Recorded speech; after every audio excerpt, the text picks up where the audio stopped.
It was a rainy Friday night in 1986 when chaos erupted at the Westfield Mall in New Jersey. The place was packed. Families grabbing dinner, teenagers hanging out, couples strolling hand in hand. No one suspected a thing. At exactly 8:47 p.m., the lights flickered just for a second. Then came the sound of shattering glass. 5 men in ski masks stormed through the food court, armed to the teeth. They weren't there to make a scene. They were there for precision. In less than a minute, they had sealed all exits, cut the alarms, and taken over the security booth. Cameras went dark, phones were useless. The men herded everyone, over 120 people, into the main atrium. They shouted orders, threatening to kill anyone who resisted.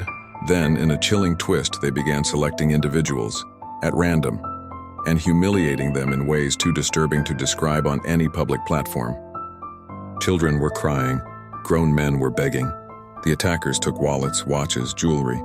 But it became clear this wasn't just a robbery. It was a display of dominance.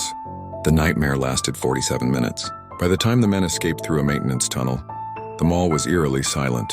The city was shaken. News spread like wildfire. The mayor called it an act of terrorism.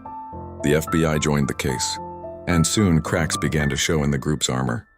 One of the men bragged at a party. Another used a stolen credit card.